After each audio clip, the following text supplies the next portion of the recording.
You're lying in complete darkness. Not the darkness of your bedroom where streetlights leak through curtains or the soft glow of your phone charges in the corner. This is absolute suffocating blackness. The kind of dark that presses against your eyeballs. The kind that makes you question whether you still exist. Now add cold, not the turn up the thermostat cold. Bone-breaking, skin-splitting, kill you in hours cold. The temperature is 20 degrees below freezing, and it's been that way for 3 months. You're huddled in a shallow cave with 7 other humans, pressed together like sardines, wearing nothing but crudely scraped animal skins that reek of death and are stiff with dried blood. Outside, something is moving. You hear the crunch of snow, heavy breathing, the scrape of claws on ice. Your heart hammers so loudly you're certain the creature can hear it. Everyone in the cave has stopped breathing. A child whimpers and someone clamps a hand over the small mouth. Too late. The predator is coming closer. This was life before fire. And I mean truly before fire. Before humans figured out how to keep it, make it, or even understand it. Most of us have never experienced genuine darkness or mortal cold. We've never felt the terror of being prey. But our ancestors lived this nightmare every single winter night for hundreds of thousands of years. Welcome to the most important survival story ever told. If you're new here, I want you to hit that subscribe button right now, because what you're about to hear will completely change how you think about fire, winter, and human survival. And if you're a returning listener, welcome back to the fire. I've got something special for you tonight. Before we begin this journey properly, I'm curious. Where in the world are you right now? Are you warm and safe? Drop your location and the current time in the comments. I love knowing that people from every corner of the planet gather here, just like our ancestors once gathered around flames. We're more alike than you think. Now, let me take you back, way back, to a time when winter wasn't just uncomfortable, it was an extinction event waiting to happen. The Pleistocene epoch, commonly called the Ice Age, wasn't just one long freeze. It was a series of glacial periods that locked much of Earth in ice for tens of thousands of years at a time. During the worst periods, ice sheets stretched from the North Pole down to what is now New York City and London. Temperatures in Central Europe could drop to minus 30 degrees Celsius for months without relief. Imagine that. No heated homes, no insulated jackets, no hot coffee or warm soup. Just you, your fragile human body, and the howling void of an Ice Age winter. Most animals had evolved specific adaptations. Woolly mammoths had thick fur and layers of fat. Cave bears could hibernate through the worst months. Wolves hunted in coordinated packs with keen senses and thick coats. But humans? We were practically naked apes. Hairless, relatively weak, with none of the natural defences that made winter survivable. We should have died out. By every logical measure, humans had no business surviving Ice Age winters. We were outmatched by the environment and outgunned by every predator. Our babies were born helpless and stayed that way for years. Our elderly couldn't keep pace during migrations. We couldn't run as fast as horses, fight as well as bears, or see in the dark like cats. We had exactly 3 advantages. We could walk upright, which freed our hands. We could think in complex ways. And we had one other thing, something that would change everything. Curiosity. Because somewhere, somehow, one of our ancestors did something no other animal would do. When they saw fire, a terrifying, consuming force that destroyed everything it touched, they didn't just run away, they walked toward it. But that moment didn't happen overnight, and it didn't happen the way you think. The story of fire is stranger, more desperate and more beautiful than any myth. It's a story of failure and terror, of generations who froze to death before figuring it out, of incredible bravery and impossible luck. And it all started on a night very much like the one I described, a night of cold darkness and fear, a night when everything was about to change. But before we get to that spark, we need to understand just how desperate things were, because you can't appreciate fire until you've truly felt the cold. So let me tell you about the winter that nearly ended the human story before it began.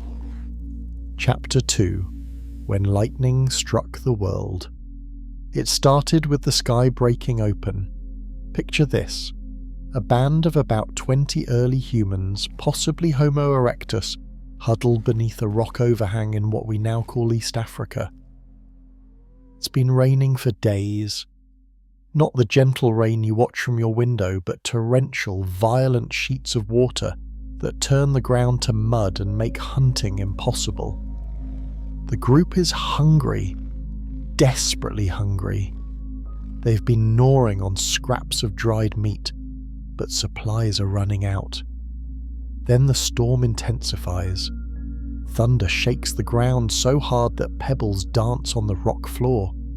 Lightning splits the sky, illuminating the landscape in frozen, brilliant flashes.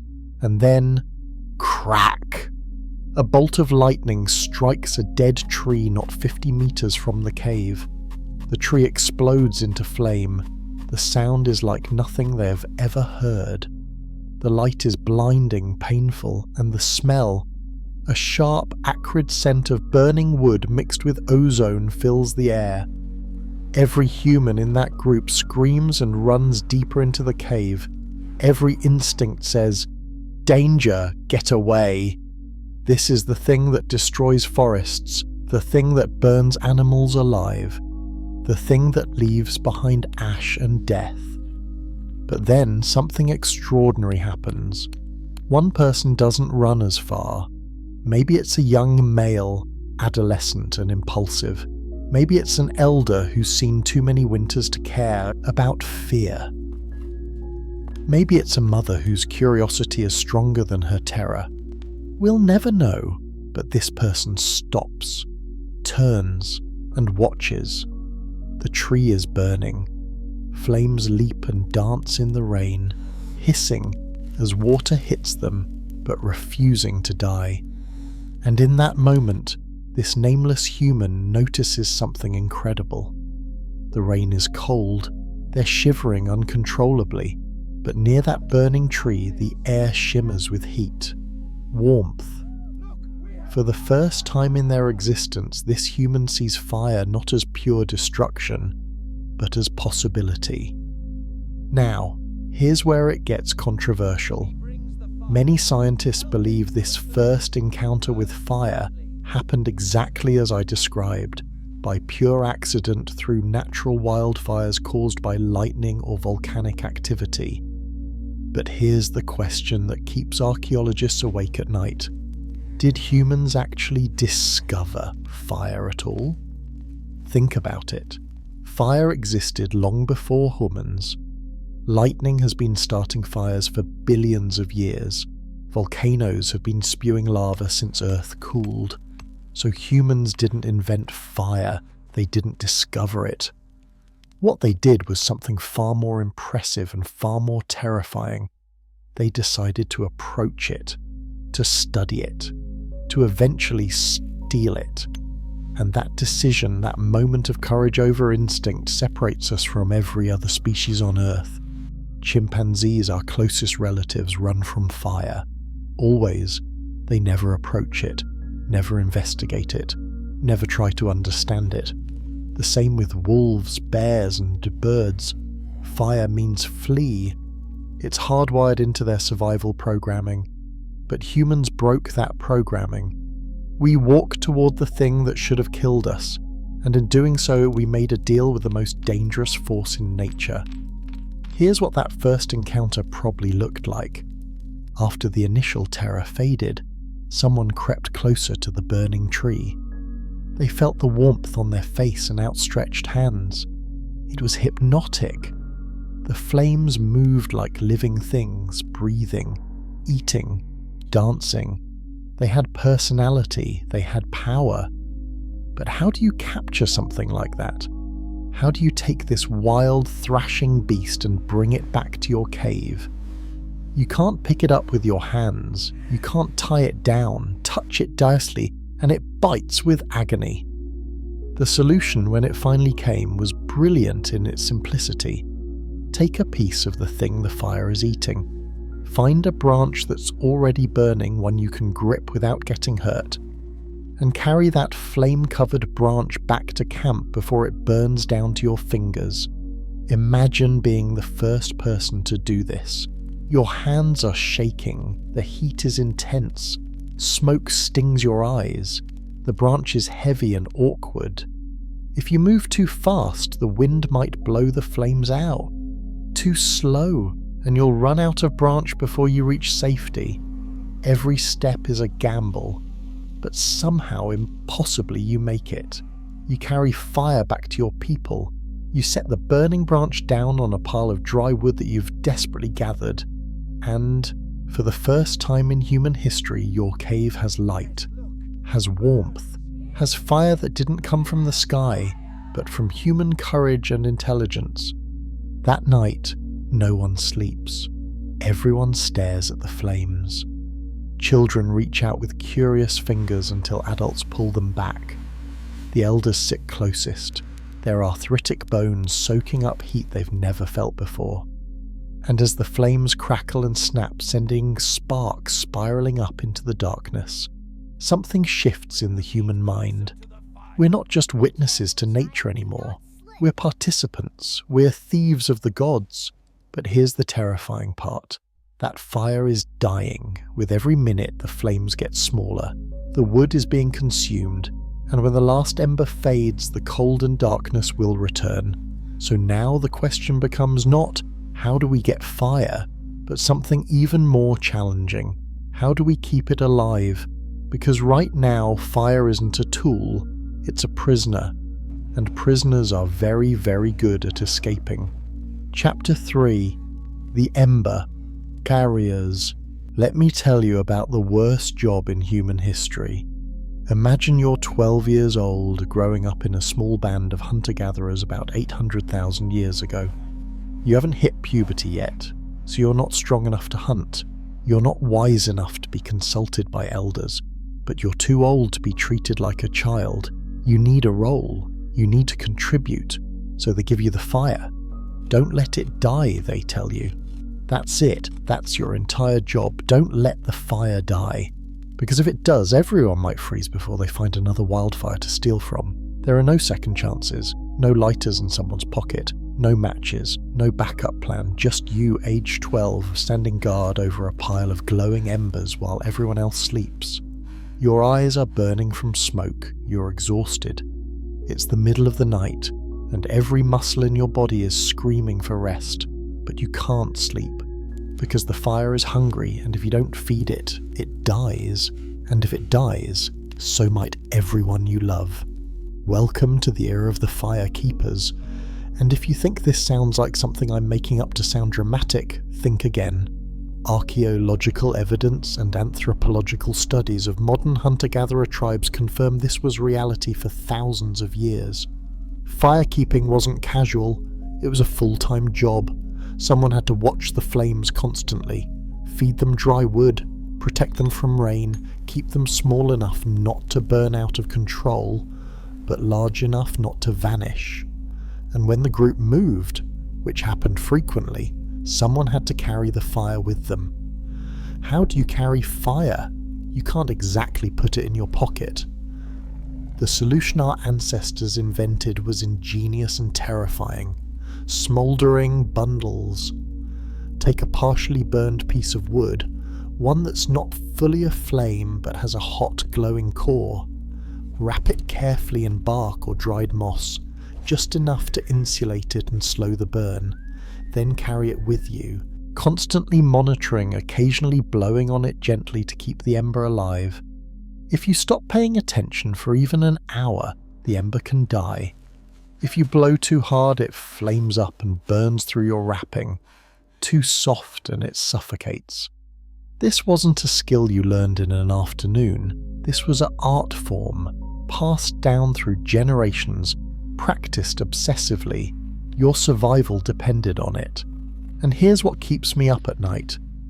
How many groups of humans lost their fire and simply died?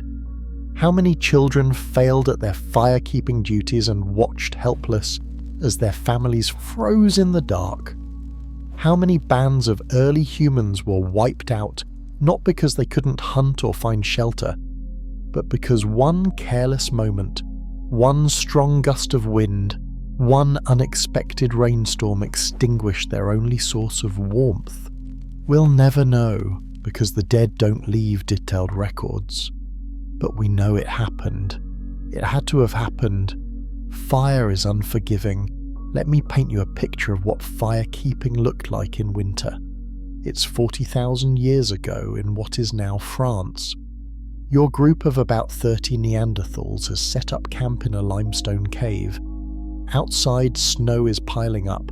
The temperature hasn't been above freezing in 6 weeks. This is the critical season. If you make it through this winter, you'll see spring. If you don't, you'll become fossils for future archaeologists to puzzle over. The fire is everything. It's burning near the cave entrance, carefully positioned to provide maximum warmth while venting smoke outside. 2 people are always assigned to fire duty, working in shifts. 1 elder, experienced and careful, 1 young person learning the craft. They don't hunt, they don't gather, they just watch the fire. Their job is to know the wood. Oak burns slow and hot, perfect for overnight. Pine burns fast and bright, good for cooking. Birch bark catches quickly, ideal for reviving dying embers. They know which greenwood will smoke heavily and which dry branches will flare up dangerously. They know how to arrange stones around the fire to capture and radiate heat. They know the exact moment when you need to add fuel, not too early, wasting resources, or too late, risking extinction. And they know the horror stories. The neighbouring band that lost their fire 3 winters ago and had to migrate desperately through a blizzard to find help. The family that huddled together for warmth when their flames died and were found frozen in an embrace. The child whose fire-keeping mistake cost them their place in the group, exiled because they were too dangerous to keep around.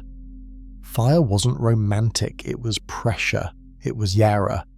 It was responsibility heavier than any modern job you can imagine. But here's the beautiful part. It was also sacred. Because when something holds the power of life and death, it stops being just a tool. It becomes something more.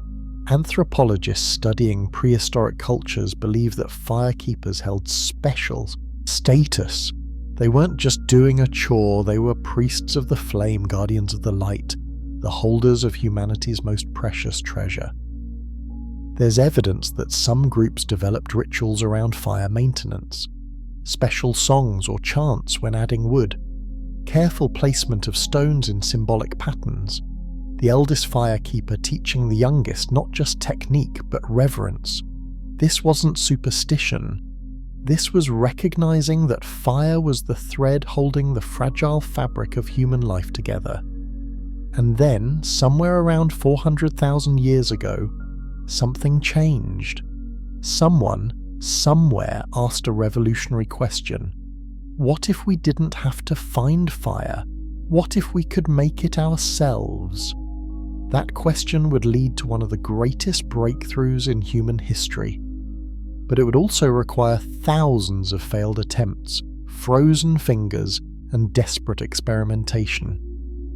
The journey from fire-keeping to fire-making was anything but simple. It required a kind of thinking that no animal had ever done before.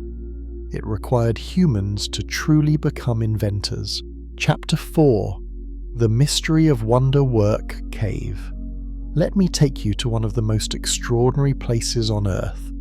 A place where the evidence is so clear, so undeniable that it rewrote everything we thought we knew about fire and humans. It's called Wonderwork Cave, and it sits in the Northern Cape province of South Africa. The name means miracle in Afrikaans, and when you learn what archaeologists found there, you'll understand why. In 2004, researchers began a careful excavation deep inside this cave. They dug down through layers of sediment, each layer representing thousands of years of history. And about 8 meters down in sediment dated to roughly 1 million years ago, they found something that shouldn't have been possible. Ash. Microscopic fragments of burned bone and plant material that had been exposed to fire temperatures between 400 and 700 degrees Celsius. Let me be clear about what this means. 1 million years ago, someone was using fire inside this cave, not near it from a wildfire outside, inside, controlled, contained. This was human fire. Fire that was brought in, maintained, and used for warmth, cooking and light. 1 million years. To put that in perspective, modern humans, Homo sapiens, didn't even exist yet. Our species wouldn't appear for another 700,000 years. So who was using this fire? Most likely Homo erectus, an earlier human ancestor with a smaller brain and more primitive tools.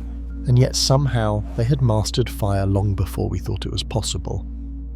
This discovery sent shockwaves through the archaeological community. Because if fire use goes back 1 million years, then it's not just a tool, it's embedded in the very foundation of what makes us human. Fire didn't just help humans survive, fire helped create humans. But here's where it gets controversial, and this is the debate that still rages among scientists today. Was the fire at Wonderwork Cave natural, or was it made by humans?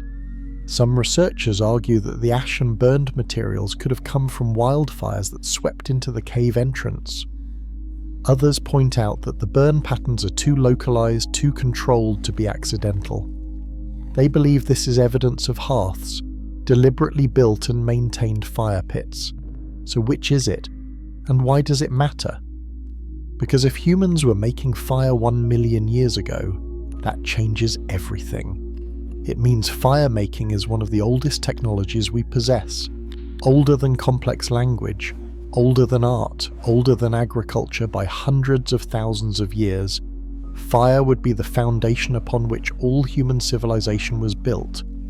Let me tell you what standing in Wonderwork Cave feels like. I haven't been there myself, but archaeologists who have described it as deeply moving. You're standing in a space where, 1 million years ago, someone sat exactly where you're standing. They were cold, scared, hungry. The entrance of the cave glowed with firelight. Children played in the shadows while adults prepared food. Stories were told, bonds were formed. Life, fragile and precious, continued because of flame. Can you feel that? Can you imagine the weight of 1 million years pressing down, connecting you to ancestors so distant they barely resembled modern humans, and yet they were fundamentally us in the ways that mattered? They feared the dark, they craved warmth, they protected their families, and they used fire to do it. Now, Wonderwork isn't the only site that tells this story. Let's travel across the world to Israel, to a place called Gesher Benot Yaakov. Here, archaeologists found evidence of fire use dating back 780,000 years. Burned flint tools, charred wood fragments, clusters of burned seeds. And here's the kicker. The burn patterns suggest these fires were rebuilt in the same spots repeatedly. This wasn't random, this was routine. Imagine what that means. 750 million years ago, a group returned to the same camping spot season after season. They knew this was a good place, and they knew exactly where to build their fire for maximum warmth and safety. They had knowledge, they had tradition, they had culture. Now let's go further east to China, to Zhukudian Cave, home of Peking Man, another population of Homo erectus. Here the evidence is even more dramatic. Layers upon layers of ash, some deposits meters thick, burned animal bones, charred stones, evidence of fire use stretching back 700,000 years and continuing for hundreds of thousands of years. This wasn't occasional fire use. This was systematic, constant, essential. Peking Man lived in one of the coldest regions early humans had yet ventured into. Winter temperatures in northern China during the Ice Age could drop to -20, -30 degrees Celsius. Without fire, survival would have been impossible. Not hard, impossible. And yet Homo erectus thrived there for millennia. How?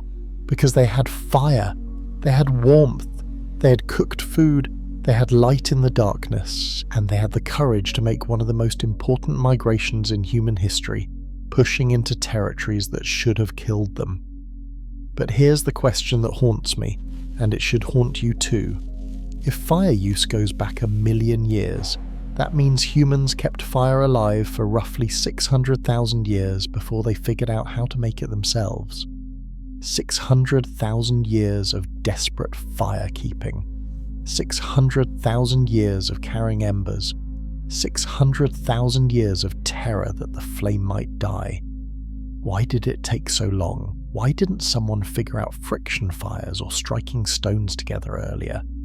The answer is both simple and profound. Because making fire from nothing is one of the hardest things a human can do. It requires precise technique, specific materials, and most importantly, it requires the belief that it's even possible. Think about that for a moment. If you've grown up your entire life believing that fire only comes from lightning or volcanoes, why would you even think to try creating it yourself? It would be like trying to create lightning with your bare hands. Absurd, impossible, blasphemous even. But someone eventually did try, and after countless failures, frozen fingers and exhausted muscles, they succeeded. They struck a spark where none had existed. They rubbed sticks together until smoke rose and embers glowed. They became, for the first time in history, makers of fire, masters of the flame, and that changed everything. Again. Chapter 5. The First Spark. A discovery that changed everything. Let me tell you about the most important moment in human history that nobody witnessed. No cameras recorded it, no written accounts preserve it, no paintings on cave walls commemorate it, and yet, it happened. And when it did, the entire trajectory of human civilization shifted. Someone made fire from nothing for the first time ever. And I'm going to tell you exactly how I think it happened. It's approximately 400,000 years ago. Location, somewhere in Europe, possibly modern-day Germany. The setting, a temporary hunting camp. A group of Homo heidelbergensis. The ancestors of both Neanderthals and modern humans have killed a large deer. They're in the process of butchering it with stone tools when disaster strikes. The fire goes out. Maybe a sudden rainstorm drowns it. Maybe the firekeeper fell asleep. Maybe a gust of wind scattered the embers into wet grass where they died, hissing. It doesn't matter. What matters is this. The fire is gone. The nearest wildfire is days of travel away. The temperature is dropping as evening approaches, and they have raw meat that will spoil if they can't cook it soon. Panic sets in. The group argues. Some want to migrate immediately to find fire. Others want to try eating the meat raw and huddling together for warmth. A few of the children are crying. Everyone is afraid because they've heard the stories of groups that lost their fire, stories that don't end well. And then someone, let's not give him a name actually. Because the truth is we don't know if it was a man or woman, young or old, lucky or brilliant. But someone picks up 2 stones, not on purpose really, just nervous fidgeting. They strike them together while thinking, and suddenly a spark leaps out. For a fraction of a second, A tiny point of light exists where nothing existed before. It's barely visible in the fading daylight, but someone sees it, and their brain makes a connection that no human brain has ever made before. If striking stones creates sparks, and sparks are baby fires, then maybe, just maybe, you can create fire itself. Now, here's where most people get the story wrong. They imagine this person immediately figured it out, struck stones together, and boom, fire appears. But that's not how it happened. What followed was probably hours of failure, days of failure, weeks of attempts that resulted in nothing but exhausted arms and frustration. Because making fire isn't just about creating a spark, you need the right stones. Flint is ideal because it's hard and fractures in sharp, clean ways.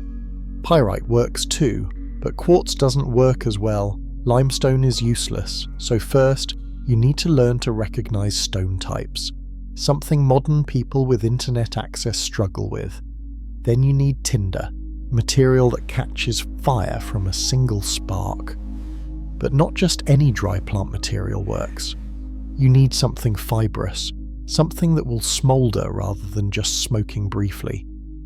Dried moss works, bark from certain trees works, seed fluff works, dead grass doesn't work as well as you'd think. And then, even if you have the right stones and the right tinder, you need technique. The angle of the strike matters, the force matters, the speed matters. Strike too softly, no spark. Too hard in the wrong way, stone shatter. You need to hold the tinder in exactly the right position to catch the spark. And even when you get a spark into the tinder, it doesn't immediately burst into flame. It smoulders. You get a tiny, barely visible point of heat that may or may not survive the next 5 seconds. You have to blow on it, gently. Too soft and it dies. Too hard and you blow it out. Just right and it grows. The smoke increases. Your eyes are watering. Your lungs are burning. You're bent over this little bundle of dried moss, blowing with the desperation of someone whose life depends on it. Because it does. And finally, after what feels like forever, a flame appears. Tiny at first, fragile. You quickly add small dry twigs. They catch. You add slightly larger pieces. The flames grow. You've done it. You've created fire from stone and plant material and nothing else. You're a god, a magician, the most powerful person in your entire world. Now imagine the moment you show this to your group. They don't believe you at first. They think you somehow hid an ember and are tricking them. So you do it again while they watch. You strike stones together. Sparks fly. You catch one in dried moss. You blow. Smoke rises. Flame appears. And suddenly everyone is screaming in amazement, in joy, in disbelief, because the prison door just opened. Humans are no longer slaves to fire, dependent on finding it in nature. They can summon it, on demand, whenever needed, wherever they are. This is the moment humans stopped being participants in nature and started becoming masters of it. But here's the fascinating part. This discovery was probably made multiple times by multiple groups in multiple locations. Because humans across Africa, Europe, and Asia eventually all figured out fire making, but they didn't all use the same technique. Some groups used a percussion, striking stones together like our hypothetical German hunter. Others used friction, specifically the bow drill method, where you spin a wooden shaft rapidly against another piece of wood until friction creates enough heat to generate an ember. Others used hand drills, a simpler but more exhausting version. And some used fire plows, rubbing a stick back and forth in a groove until it smoulders. Each technique requires different materials, different skills, and different environmental knowledge. Which means firemaking wasn't one invention, it was several inventions discovered independently by different human populations who were all facing the same desperate need. survive winter without depending on the rare, unpredictable gift of natural fire. And here's what absolutely blows my mind. Once this knowledge existed, it spread. Not through the internet or books, but through the oldest form of human communication, watching and teaching. A group that could make fire had an enormous advantage over groups that couldn't. They could migrate farther, survive harsher conditions, cook more efficiently, so other groups watched them, learned from them, stole the technique, and within a few thousand years, fire-making knowledge had spread across the entire human population. Imagine being alive during that transition. Imagine being part of a group that still carried embers while you watched a neighbouring group create fire from nothing. The jealousy, the wonder, the desperate desire to learn that secret. It must have been like watching someone use a smartphone for the first time when you're still using smoke signals. Firemaking didn't just change survival, it changed human psychology. For the first time, we had power over nature that was absolutely, unquestionably ours. We didn't find fire, we created it. That cognitive shift, that moment of realizing we could bend natural laws to our will, is the seed from which all human technology eventually grew. Agriculture, metalworking, engineering, space travel. It all traces back to two stones struck together in desperation 400,000 years ago. If you're enjoying this journey, through time, do me a favor and hit that like button right now. Seriously, it helps more people discover these stories.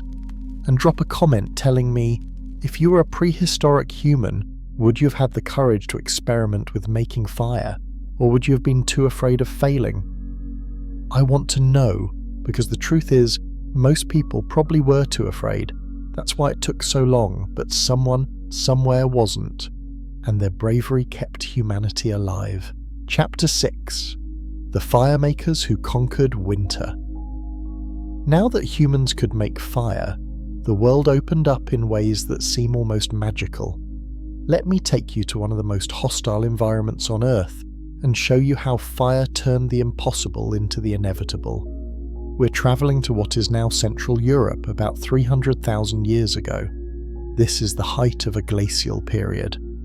Ice sheets cover Scandinavia and extend down into northern Germany. The climate is tundra, cold, dry, with short summers and brutally long winters where temperatures regularly drop to -20, -30 degrees Celsius. By every reasonable measure, humans shouldn't be here. And yet, at a site called Schöningen in Germany, archaeologists made a discovery that stunned the scientific community. Wooden spears, 8 of them, perfectly preserved in ancient lakeside clay. They're not crude, sharpened sticks. They're sophisticated throwing spears, carefully crafted from spruce trees, with their centre of gravity optimised for flight distance. They're 2.3 metres long, and they're 300,000 years old. But here's what's really fascinating. These spears were hardened in fire. You can see it in the microscopic structure of the wood. The tips were held in flames just long enough to drive out moisture and harden the wood fibres, making them strong enough to pierce thick hide and hold their sharpness. This wasn't accidental. This was engineering. Whoever made these spears understood fire at a level beyond simple warmth. They understood that fire could transform materials. They experimented. They learned. They applied that knowledge to create better hunting tools, and those better tools allowed them to kill large animals, Ice Age horses and bison, whose meat kept them alive through winters that would have killed them otherwise. This is the power of firemaking. Once you can summon flame whenever you need it, fire stops being just a survival tool and becomes a technology platform. Everything you do can potentially be improved by applying fire to it. Let me give you more examples. Hides, when scraped raw from an animal, are stiff, smelly, and rot quickly. But smoke them over a low fire for several hours, and the chemicals in the smoke cure the leather, making it supple, water-resistant and durable. Prehistoric humans figured this out. They built specialized fires for hide processing, using woods that produce specific types of smoke. Adhesives, you need glue to attach stone points to wooden shafts, but naturals, tree resins, are too brittle in cold weather. However, heat them over fire while mixing them with charcoal powder and animal fat, and you get a compound adhesive that's strong, flexible, and weather-resistant. Archaeologists have found stone tools with this sophisticated glue still attached, dating back 200,000 years. Food preservation, meat spoils quickly, even in cold weather, but smoke it over a fire and it can last weeks or even months. This meant humans could hunt when opportunities arose and store the surplus, rather than being forced to hunt constantly.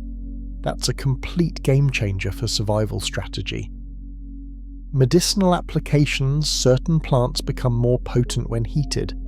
Water boiled with herbs creates medicinal teas. Heated stones placed on sore muscle ease pain.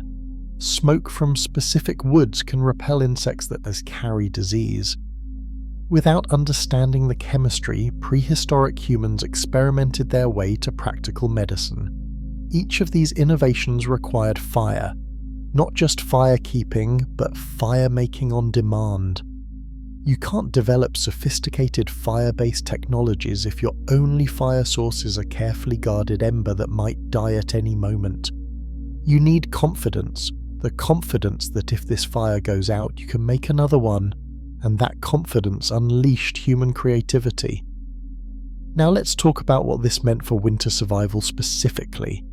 Before fire making, winter was a siege. You hunkered down, you rationed food, you tried to minimize movement to conserve energy. You hoped you had enough supplies to last until spring. Many groups didn't. They starved, they froze, they died. After fire making, winter became manageable. Not easy, never easy, but manageable. You could hunt throughout the winter because you could create fire wherever you made camp. You could venture further from your main shelter because you weren't dependent on keeping one precious fire alive. You could process kills immediately in the field by building a fire to cook some meat and smoke the rest for transport. You could even defend yourself better. A hunter with a burning branch is terrifying to predators. Wolves, cave lions, hyenas, they all instinctively fear fire.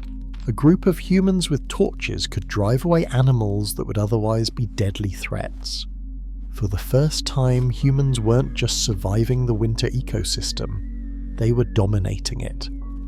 The archaeological evidence for this transformation is everywhere, once you know where to look. At sites across Europe and Asia, starting around 400,000 years ago, you begin seeing human occupation in regions that were previously too cold.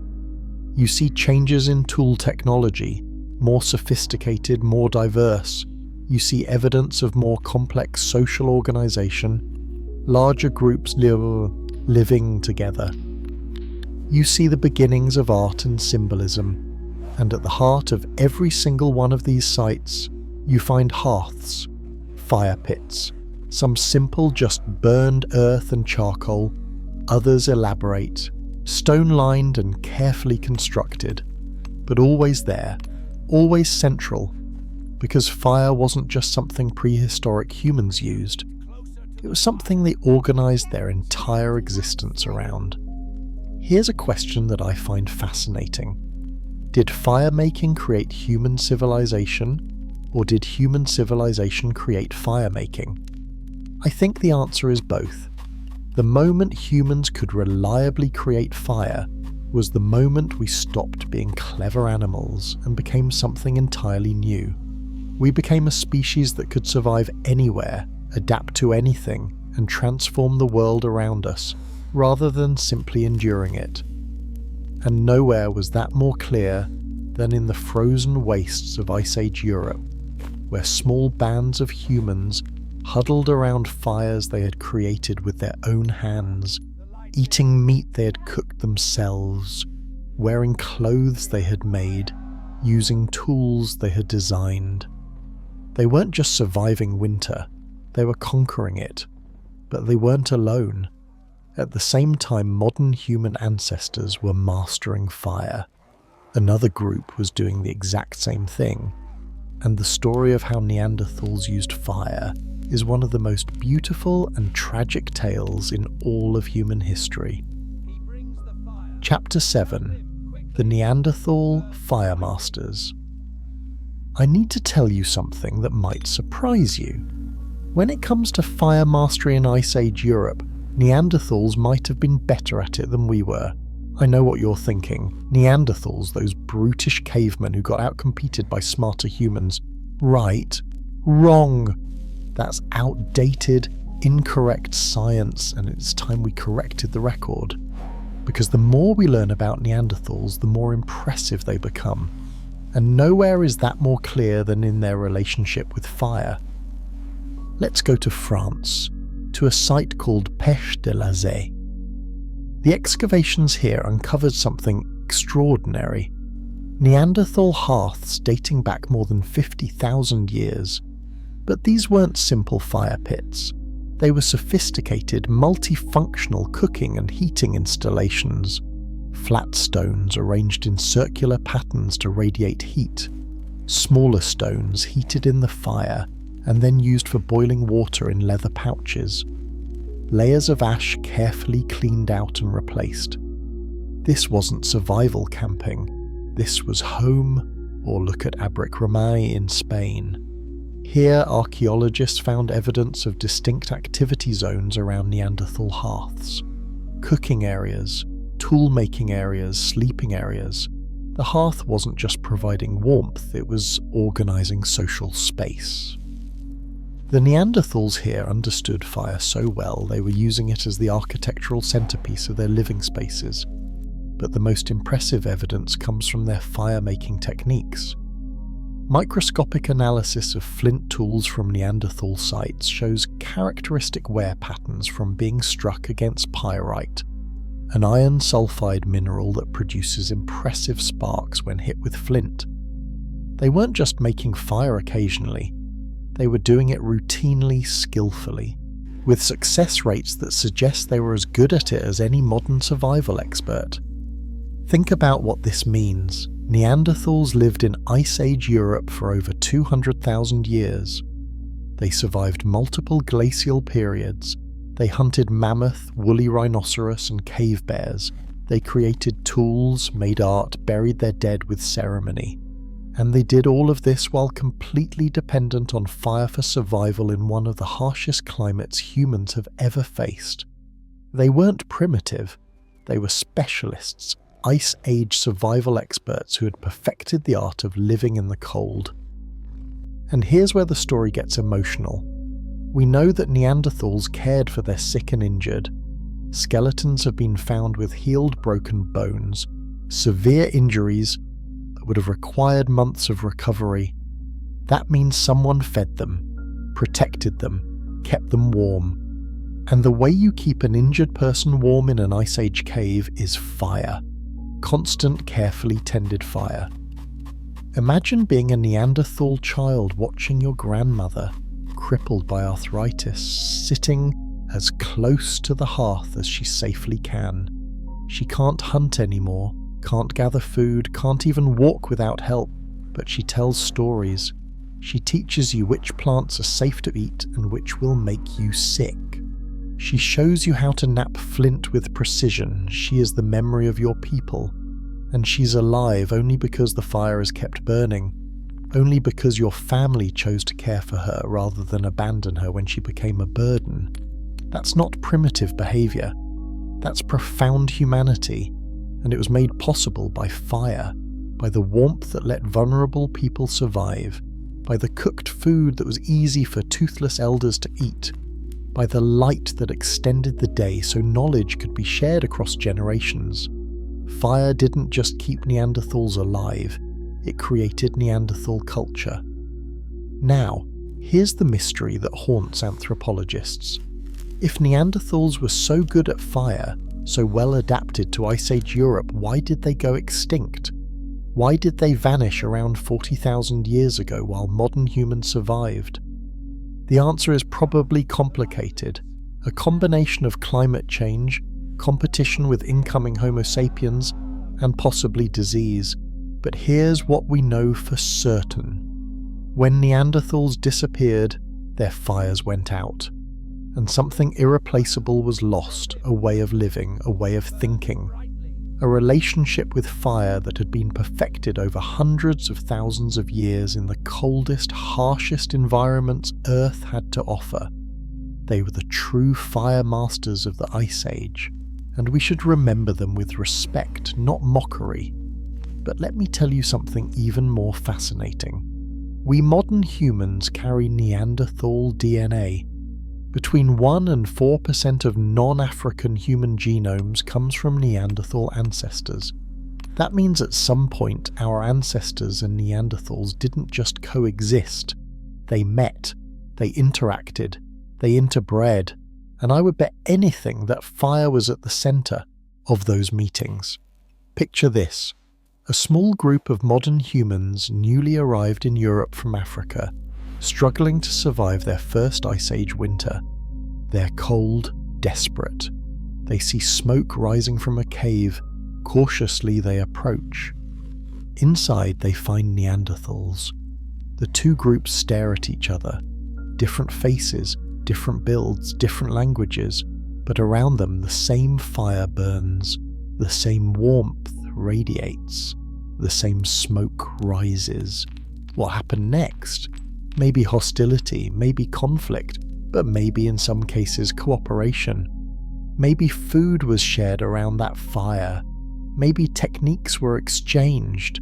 Maybe over time bonds were formed. The genetic evidence proves that happened. And when I think about it, I can't help but wonder, were those meetings peaceful because both groups recognized something fundamental?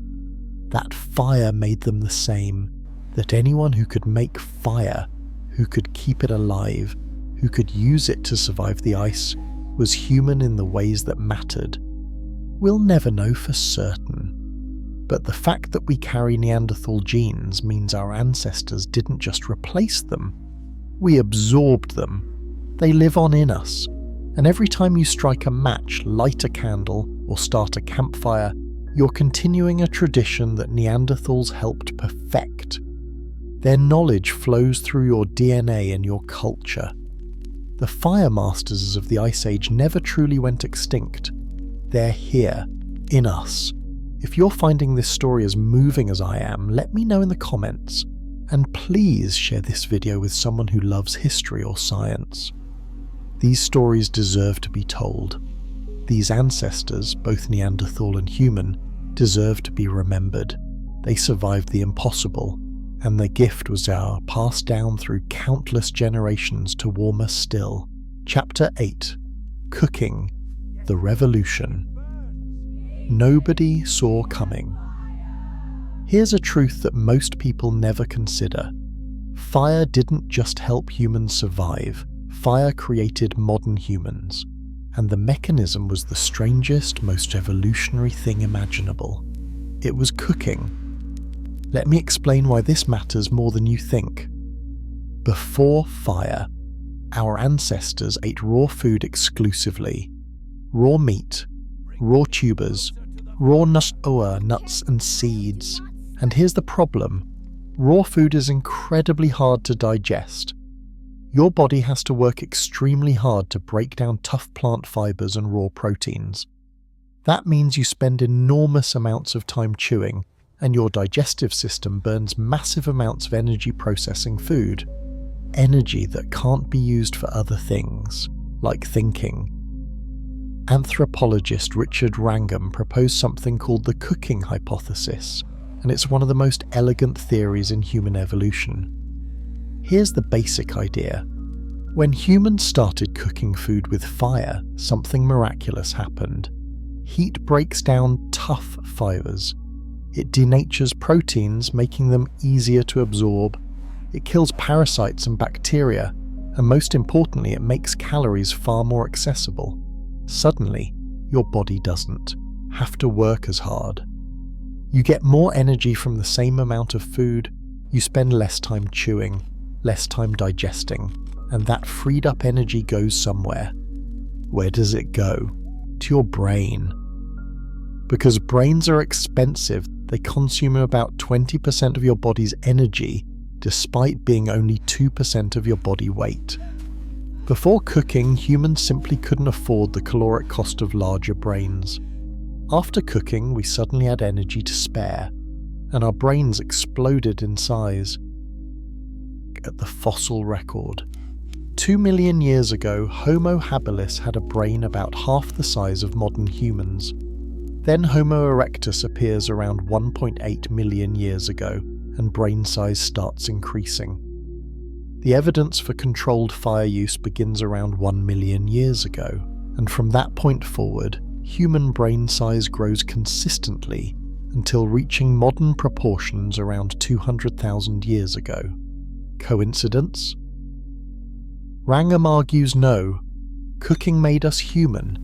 It gave us the energy to develop complex language, abstract thinking, art, culture, technology. Everything that makes us uniquely human traces back to the day someone dropped a piece of raw meat into fire and discovered it tasted better cooked. But let me paint you a picture of what this actually looked like in practice. We're in an Ice Age camp about 300,000 years ago. A group has just killed an aurochs, a massive wild ancestor of modern cattle. It's a huge success.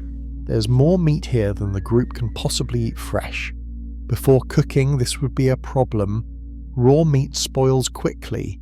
You'd stuff yourself, eat until you're sick, and then watch most of the carcass rot. But this group has fire, so here's what they do. They roast some meat immediately for dinner. The smell is intoxicating, rich and savoury in a way that makes mouths water. Everyone eats until they're full. Children lick grease from their fingers. Elders gnaw contentedly on tender pieces. This isn't just calories. This is pleasure. This is community. This is the first feast. Then, with the remaining meat, they do something clever. They cut it into strips and hang it over a low smoky fire. Not hot enough to cook, just hot enough to slowly dehydrate the meat while infusing it with smoke. This process takes hours, sometimes days, but when it's done, they have something that will last weeks. Smoked, preserved meat that they can carry with them, eat during lean times, or trade with other groups. This is food security. This is planning for the future. This is the beginning of human cuisine. And it's all made possible by fire. Not just fire's heat, but fire's versatility. Different temperatures for different purposes. Hot flames for roasting, slow smoke for preserving, embers for gentle cooking. Fire became the most sophisticated tool humans possessed. A multifunction device that transformed everything it touched, and the effects rippled through human biology in unexpected ways. Our jaws became smaller because we didn't need massives, chewing muscles anymore. Our teeth became smaller and weaker because cooked food is soft. Our guts became shorter because cooked food is easier to digest. Our bodies literally reshaped themselves around the assumption that food would be cooked. We became dependent on fire not just for warmth, but for nutrition itself. Here's a thought experiment that demonstrates this. Could you survive on a completely raw diet? Not a modern raw food diet with blenders and food processors, I mean truly raw. Eating unprocessed meat, wild plants, and tubers exactly as you find them in nature. Most people couldn't. Modern humans lack the gut bacteria, jaw strength, and digestive efficiency to extract sufficient calories. We've evolved to need cooked food. Fire is no longer optional for us. It's biological necessity. That dependency is actually kind of terrifying when you think about it. If modern humans were suddenly stripped of fire and all fire-making technology, we'd be in serious trouble. We can't eat enough raw food to sustain our large brains. We can't survive cold climates without artificial heating. We've traded natural adaptations for technological ones, and that trade was made around campfires hundreds of thousands of years ago by people who had no idea they were changing human evolution forever. But here's the beautiful part. They created something unprecedented. A species that adapts not through biological evolution, which takes thousands of generations, but through cultural evolution, which can happen in a single lifetime. We don't grow thicker fur in cold climates. We make better clothes. We don't evolve stronger jaws for tough food. We invent better cooking methods. We don't develop night vision. We create light. Fire was the first step in that direction. The first time humans decided that instead of changing ourselves to fit the environment, we'd change the environment to fit us. And that decision, made by nameless ancestors cooking meat in Ice Age winters, set us on a path towards civilization. Cities, agriculture, writing, science, space travel, it all traces back to fire and cooking, to someone biting into roasted meat and thinking, this is better, let's do more of this. So the next time you cook dinner, take a moment to appreciate what you're doing. You're not just preparing food, you're participating in a ritual that's hundreds of thousands of years old. You're using a technology that literally created the human brain. You're connecting with every ancestor who ever sat beside a fire, cooking meat, feeding their family, surviving another winter. That's not just history, that's sacred continuity, and it's delicious. Chapter 9. The Dark Side of Fire. Up until now, I've been telling you about fire as humanity's great ally, the thing that saved us, the thing that made us human, and all of that's true. But there's another side to this story, a darker side, that we need to talk about. Because fire was never just a blessing, it was also a curse. And understanding that is crucial to understanding the full story. Let me take you to a winter night about 100,000 years ago. A family is sleeping in their cave. Mother, father, 3 children. The fire is burning near the entrance as always, providing warmth and keeping predators away. But something goes wrong. Maybe a gust of wind blows sparks into the dried grass bedding. Maybe a child rolls too close in their sleep and their hide clothing catches fire. Maybe a log shifts and falls, scattering embers. Within seconds, the cave is filled with smoke. Flames spread across the floor. The family wakes in panic. They're trapped between fire blocking the cave entrance and the deep darkness of the cave's interior. They scream, they run, some make it out, some don't, and in the morning all that's left is charred bone and ash. We know scenes like this happened because we've found the evidence. Burned human remains in caves, layers of sudden, catastrophic fire that destroyed entire living space, injuries consistent with burns on skeletal remains. Fire wasn't always controlled. Sometimes it fought back. And it wasn't just accidents, fire could be a weapon. Archaeological evidence suggests that humans deliberately used fire against each other. Burn marks on wooden palisades, settlements destroyed by intentional arson. The first human warfare probably involved fire. Why risk hand-to-hand combat when you can wait until enemies are asleep and set their camp ablaze? It's horrible, it's effective. And humans definitely did it. There's also the psychological burden. Remember what I said earlier about firekeeping being one of the worst jobs in history? Imagine being responsible for keeping your family alive and you fall asleep on watch. The fire dies. Winter cold seeps in. By morning, your infant sibling has frozen to death. How do you live with that guilt? How does your family look at you knowing your failure killed someone they loved? These tragedies must have happened countless times. We just don't have records because the dead can't write. Then there's the environmental impact. When humans gained the ability to control fire, we didn't just use it carefully in hearths. We started deliberately burning landscapes, clearing forests to make hunting easier, driving game with flames, burning grasslands to encourage new growth that would attract herbivores. This practice, sometimes called fire stick farming, transformed entire ecosystems. In Australia, Aboriginal peoples used fire so extensively that the entire continent's ecology adapted to regular burning. Fire-resistant eucalyptus trees dominated. Fire-dependent plants evolved. Animals learned to associate fire with humans and flee. Over tens of thousands of years, humans with fire literally reshaped the land. Was this destructive? Some scientists argue yes. The megafauna extinctions, the disappearance of giant animals like mammoths, giant sloths, and massive marsupials may have been partially caused by human fire use. Not just direct hunting, but habitat destruction through burning. We arrived on continents with our torches and our hunting skills, and within a few thousand years, the largest animals were gone. Coincidence? Maybe, but the correlation's striking. Now, I want to be clear.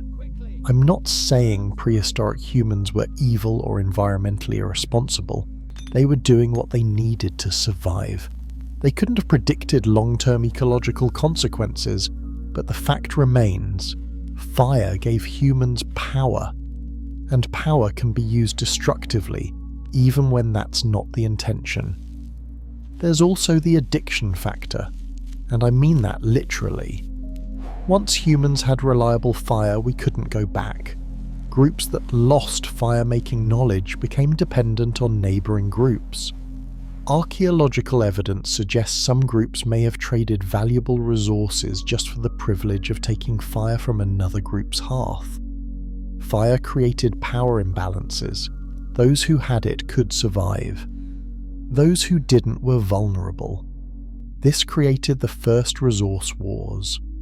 Control of fire-making materials, good flint, pyrite, or knowledge of reliable tinder sources became strategic advantages. Groups may have fought over territory not just for food, but for access to materials needed to make fire. In this way, fire didn't just enable human survival, it enabled human conflict. And let's talk about health consequences. Living in smoke-filled caves for months on end is terrible for your lungs. Studies of prehistoric skeletons show evidence of respiratory diseases consistent with chronic smoke exposure, eye problems, lung scarring, sinus infections. Fire kept people alive, but it also slowly poisoned them. It was a devil's bargain. Freeze without it, choke with it, choose. Yet despite all this, humans chose fire. Every time, in every culture, in every climate. The benefits outweighed the costs, but the costs were real. People died in fires, people killed with fire, lungs were damaged, forests were burned, ecosystems were altered. Fire was never simple. It was never purely good. And here's the philosophical question that keeps me awake. Is this a metaphor for all human technology? We invent something that seems miraculous. It solves enormous problems, but it comes with hidden costs, unintended consequences, new forms of danger, and once we've started using it, we can't stop even if we wanted to. We're committed.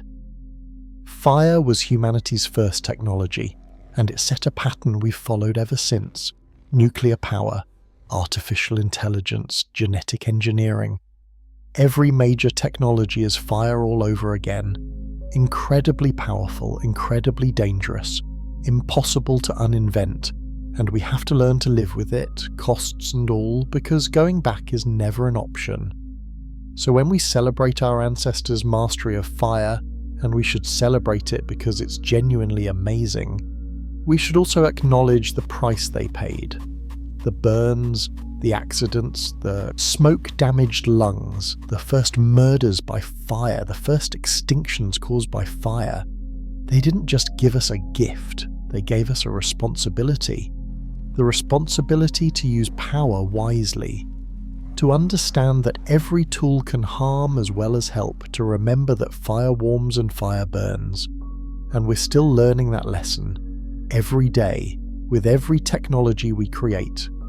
The fire masters of the Ice Age couldn't have imagined smartphones or rockets or climate change, but they would have understood the fundamental truth.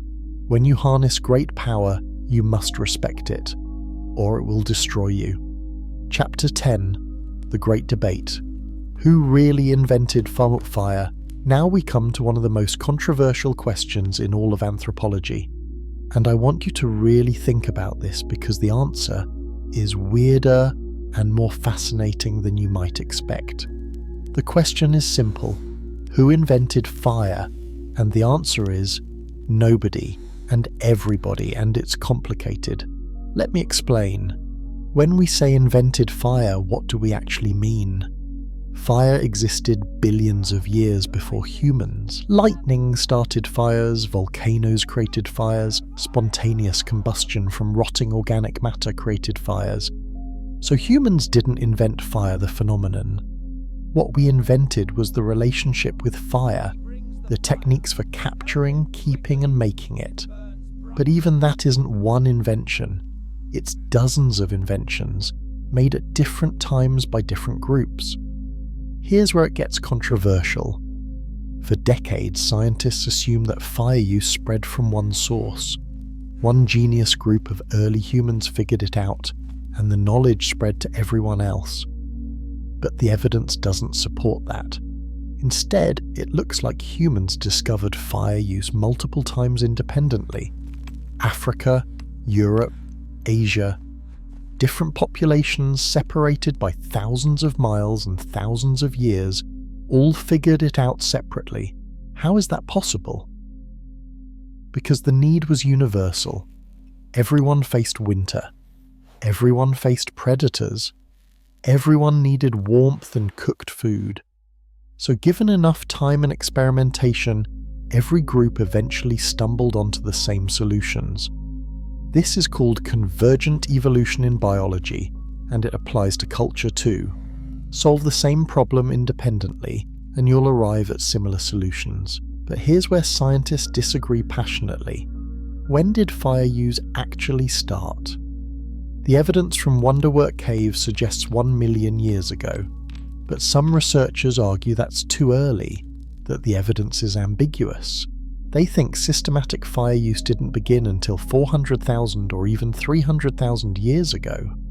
That's a difference of 700,000 years. In human terms, that's enormous. Why does this matter? Because if fire use goes back 1 million years, it predates many of the behaviours we consider uniquely human.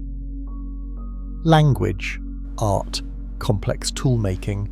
That would mean fire came first and enabled everything else. But if fire use is more recent, then maybe language or other innovations came first and enabled fire use. The order matters because it changes the story of how we became human. Some scientists argue that early evidence of fire, like at Wonderwork, represents opportunistic use of natural fires but not controlled fire making. They say humans were scavenging fire from wildfires but couldn't make it themselves yet. Others argue that's an artificial distinction. If humans were deliberately carrying fire into caves and maintaining it, that's control regardless of whether they could start it from scratch. Then there's the Neanderthal question. We know Neanderthals used fire extensively, but did they invent fire making independently, or did they learn it from interactions with early Homo sapiens? Some evidence suggests Neanderthals were using fire before modern humans arrived in Europe, which would mean independent invention. But the timeline is murky, and scientists love to argue about murky timelines. Here's my favourite controversial theory, and it's genuinely contentious. Some researchers propose that different human species may have used fire differently. Maybe Neanderthals specialised in friction fires because they were stronger and could physically sustain the exhausting work of hand drills and bow drills. Maybe Homo sapiens preferred percussion fires, striking stones together, because it required less strength but more precision and dexterity. Maybe these different techniques represented not just cultural differences, but biological ones. Different bodies, different fire-making styles. That's a controversial idea because human species weren't just anatomically different, but technologically different. And some scientists hate that idea because it implies hierarchy. Better or worse fire-making techniques. But I don't think it's about better or worse. It's about adaptation. Different solutions to the same problem, like how different cultures independently invented bread, but it looks completely different around the world. Everyone needed fire. Everyone found a way. The methods varied. Now let me ask you a question that nobody can answer.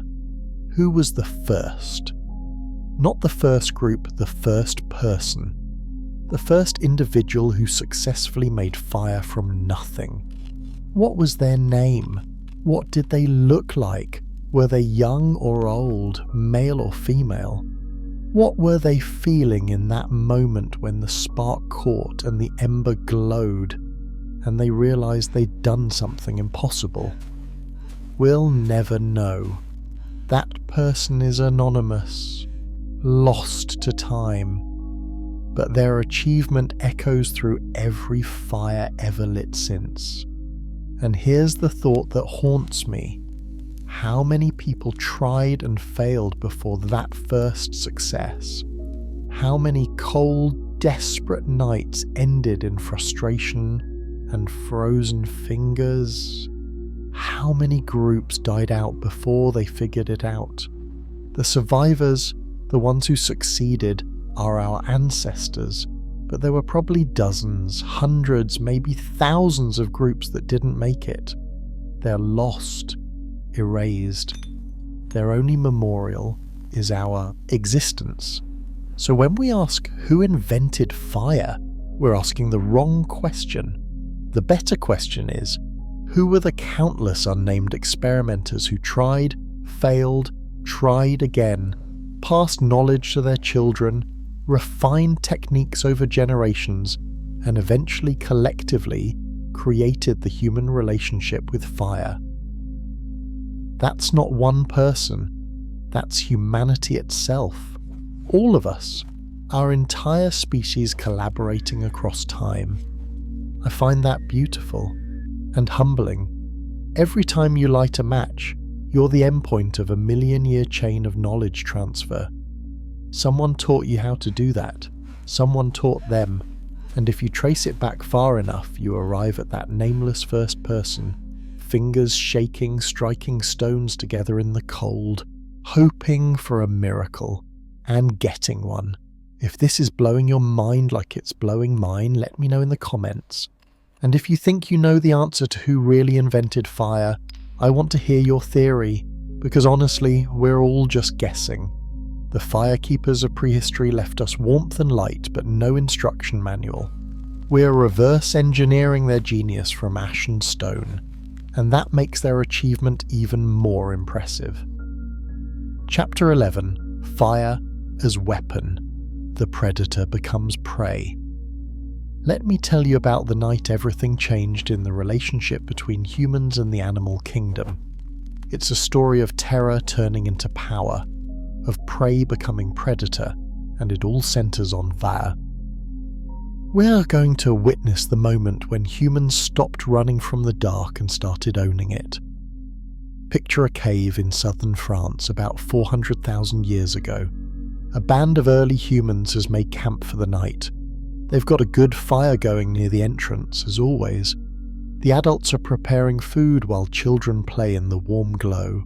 It's a peaceful evening, cold outside but warm inside, safe, protected. Then they hear it, a low, rumbling growl from the darkness beyond the firelight. Everyone freezes. They know that sound, cave lion. One of the most dangerous predators in Ice Age Europe. Massive, powerful, perfectly evolved for killing large prey. And right now, the humans are the prey. The lion circles, it's testing, watching, waiting for an opportunity.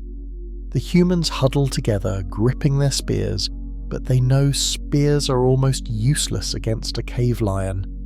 If it charges, someone is dying tonight.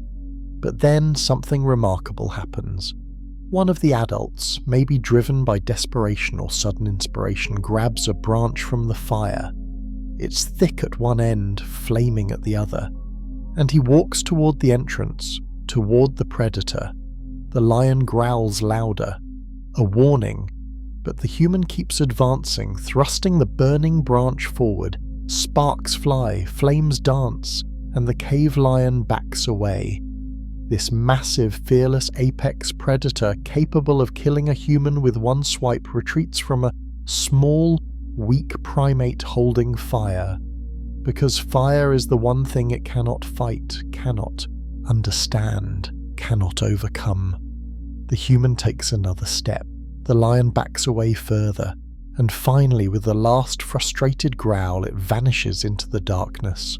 The humans have won, not through strength or speed or claws, but through fire. Do you understand what a revolution that was? For millions of years, human ancestors were prey. We were hunted by big cats, bears, hyenas, and wolves. Our evolutionary history is written in the scars of being eaten. Our fear of the dark is an evolved response to being vulnerable at night. We should have been wiped out. But fire changed the equation completely.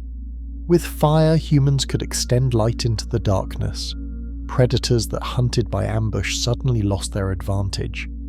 With fire, humans could create sounds and movements that terrified animals. Crackling flames, flying sparks, smoke that burned eyes and lungs. With fire, humans could create barriers that no predator would cross. And most importantly, with fire, humans could take the offensive. Hunt at night. Drive animals from their dens.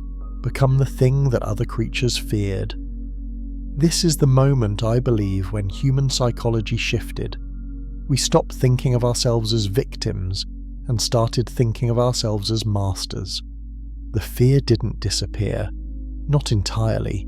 Humans still have instinctive fear of darkness and large predators, but it was balanced by confidence, by power, by the knowledge that we controlled something that could make the fiercest predator flee. That does something to you. It changes how you see yourself in the world. Archaeological evidence supports this transformation. At sites where humans lived before reliable fire use, you see evidence of predation. Human bones with tooth marks remain scattered by scavengers. Caves occupied by hyenas and humans at different times, never together. But after fire becomes common, the evidence changes. Human sites show controlled occupation. Predator remains didn't show up as food refuse, not as occupants. The power dynamic flipped, and it flipped because of fire. Let me tell you about one of my favourite archaeological discoveries. In a cave in South Africa called Swartkrans, researchers found something extraordinary. 2 million years ago, this cave was occupied by leopards. We know because there are bones of early human ancestors, Australopithecus, with leopard tooth marks. The leopards were dragging humans into their cave and eating them. But 1.5 million years ago, something changes. The human bones no longer have tooth marks, and there's evidence of fire. The dynamic shifted. Same cave, different outcome, because fire arrived. Now, fire as a defensive tool is impressive, but fire as an offensive tool is even more fascinating. Humans learned quickly that fire could be used for hunting. There's evidence from multiple sites that prehistoric humans conducted controlled burns to drive animals. Imagine a grassland where a herd of bison is grazing. Human hunters spread out in a wide arc and simultaneously light fires at multiple points. The fires merge into a wall of flame, slowly advancing. The bison panic and run directly toward where other hunters are waiting with spears. This technique requires coordination, planning, communication, and fire. Lots of fire. It's sophisticated, organised and devastatingly effective. Some anthropologists argue that this hunting method may have contributed to megafauna extinctions. When humans arrived in Australia, North America, and islands around the world, massive animals that had never encountered human hunters before suddenly went extinct within a few thousand years. Coincidence? Maybe, but humans with fire were an unprecedented threat. No prey animal had ever faced anything like it. There's even evidence that humans used fire against other humans. Burn marks on wooden defensive structures, signs of settlements destroyed by fire. The oldest evidence of warfare includes fire. Because if you're trying to attack an enemy camp, why risk your own life in combat? Set it on fire and wait. It's brutal, it's effective, and humans definitely did it. Fire didn't just protect us from predators, it turned us into the ultimate predator. But here's the part that gives me chills. This power came with a cost. When you can drive animals off cliffs with fire, when you can burn entire landscapes to make hunting easier, when you can destroy competitors with torches, you stop seeing nature as something to coexist with. You start seeing it as something to dominate, to control, to reshape according to your needs. Fire gave us that power, and we've been using it ever since, for better and worse. So when people say humans are naturally destructive or naturally cooperative, I think the truth is more complex. We're naturally adaptive, and fire was the tool that let us adapt not by changing ourselves, but by changing everything else. We couldn't grow claws, so we used fire to drive predators away. We couldn't outrun prey, so we used fire to trap them. We couldn't survive the cold, so we used fire to create warmth. Every limitation was overcome not through evolution, but through this one incredible tool. The predator became prey, and the prey became the apex predator of the entire planet.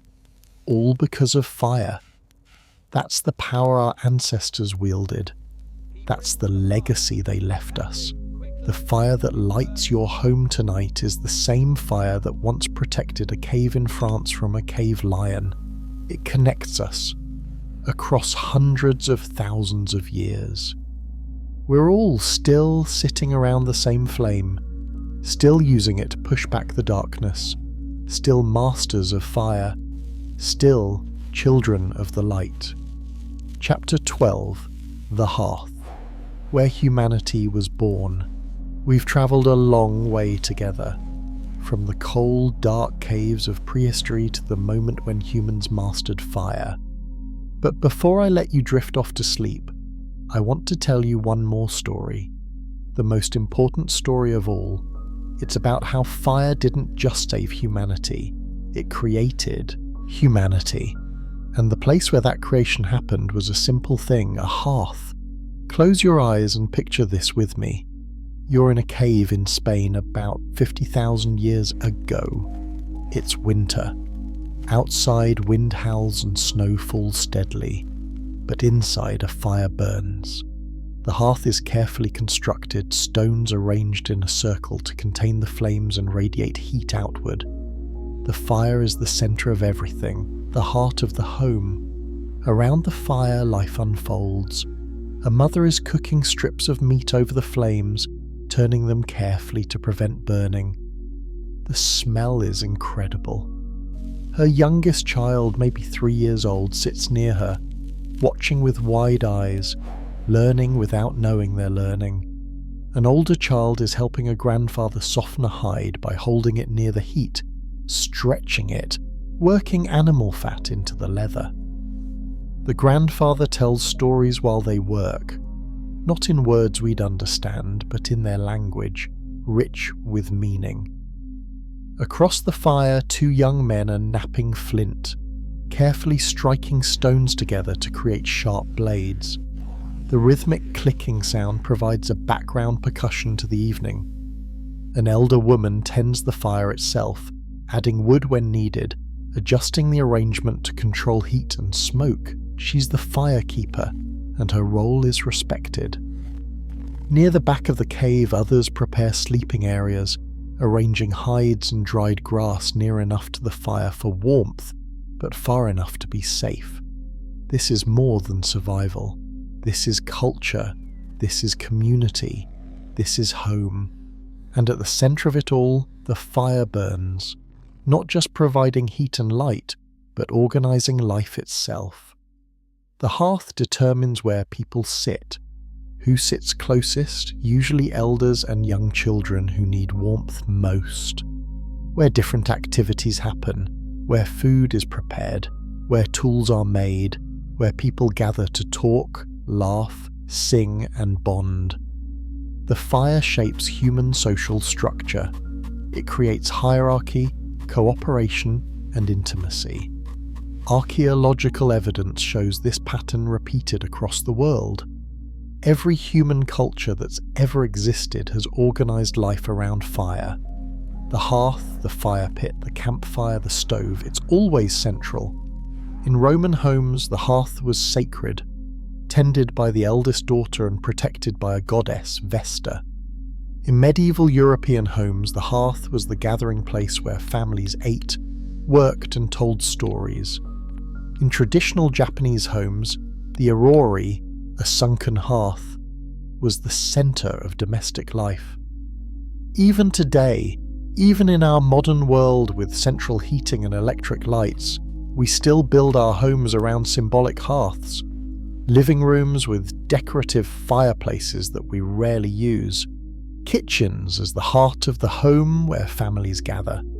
We light candles during dinners, not because we need the light, but because fire creates intimacy. It connects us to something ancient and fundamental. We're still hearth animals. We always will be. But let me tell you why this matters so deeply.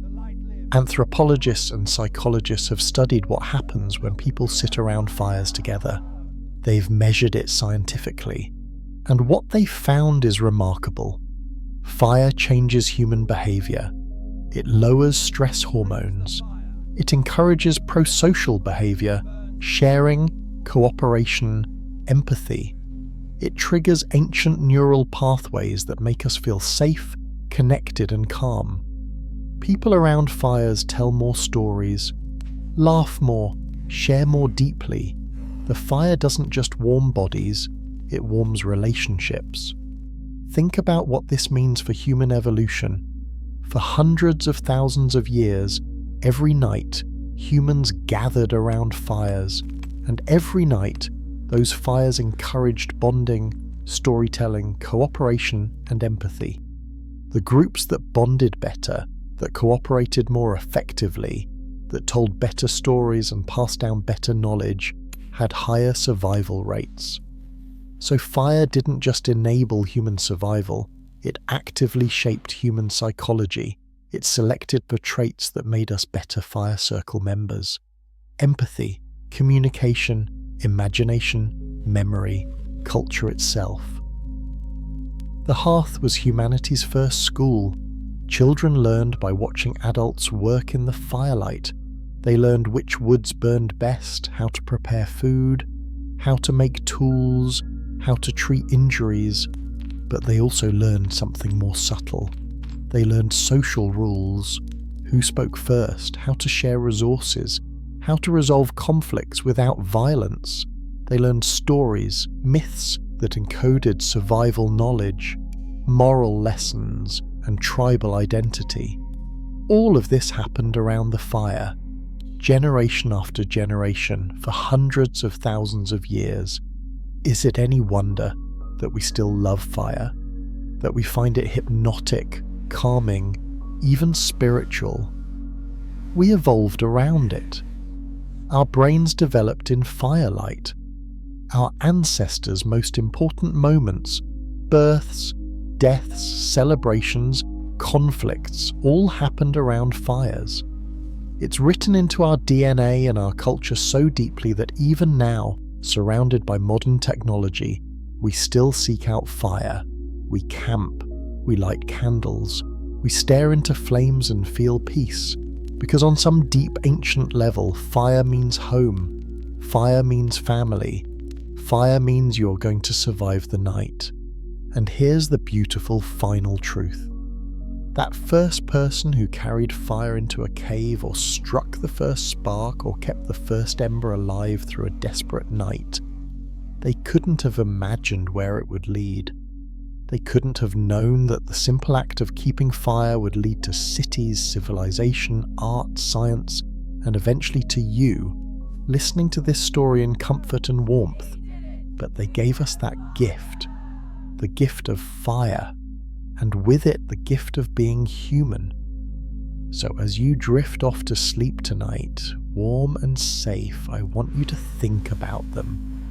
Those nameless ancestors who faced the cold, the dark and the fear, and decided to try anyway, to approach the thing that should have killed them, to experiment with stones and sticks until sparks flew, to stay awake all night feeding flames so their families could sleep safely. They weren't superhuman. They were scared, cold, desperate people doing their best to survive, but their courage, their curiosity, and their care created everything that followed. You are their legacy. Every breath you take, every warm night, every cooked meal, every story told and remembered, it all traces back to fire, to the hearth, to that sacred center where humanity was born. The fire that warmed their cave still burns, in your home, in your heart, in the connection you feel to the people you love. We're all still gathered around the same ancient flame, still telling stories, still finding comfort in the glow, still children of fire, forever. Thank you for joining me on this journey through time. Thank you for sitting around this digital hearth and listening to the story of our ancestors. If you enjoyed this, please subscribe, share it with someone who might find comfort or wonder in these ancient stories, and drop a comment telling me, what's your relationship with fire? Do you camp, light candles, sit by fireplaces? I want to know how the ancient tradition lives on in your life. Until next time, keep your fires burning, keep your hearts warm, and remember that you carry within you the courage of 1,000,000 years of firekeepers. Sleep well, dream deep, and may you always find warmth in the cold, light in the darkness, and the comfort of knowing you're never alone in the glow of the flame. Good night.